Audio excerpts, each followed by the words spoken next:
bakit na-postpone ng Blackpink ang The Show sa January 31, 2021.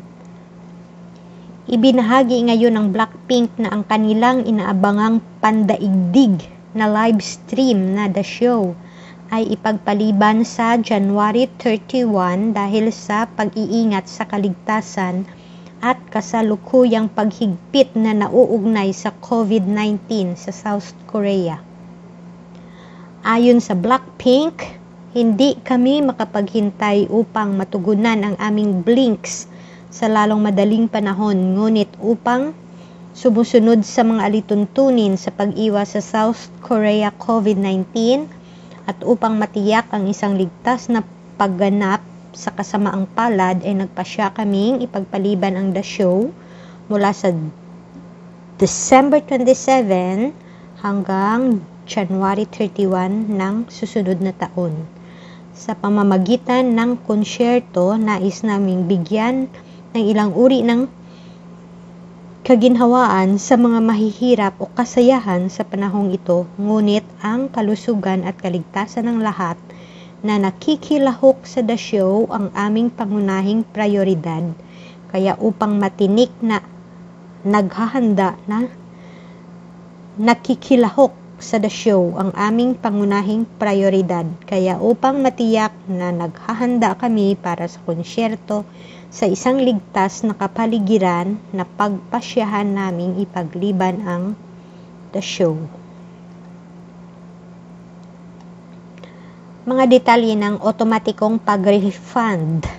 Ang bawat fans na bumili ng pang-access sa Blackpink's na The Show sa pamamagitan ng mga membership sa channel ay automatic at ganap na i-refund ang kanilang bayad sa kanilang original form or mode of payment at maaaring asahan ang mga sumusunod. Ang mga fans na bumili ng access sa The Show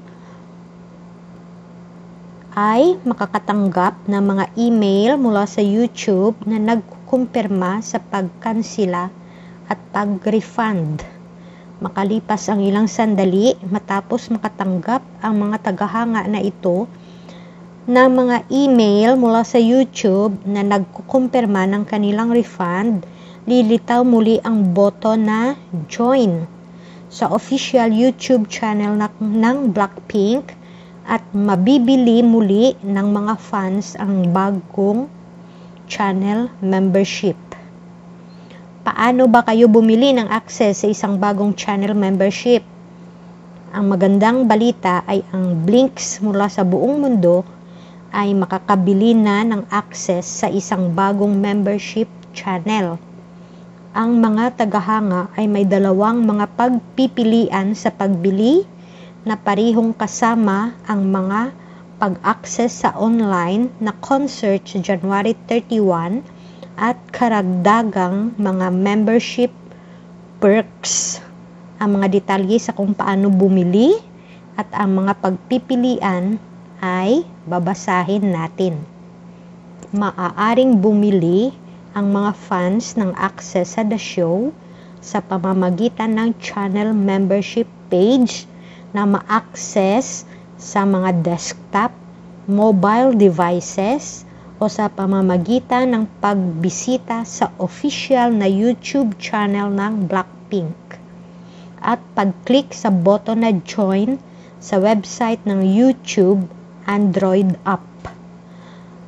Maaaring pumili ang mga fans mula sa isang standard o plus membership sa channel.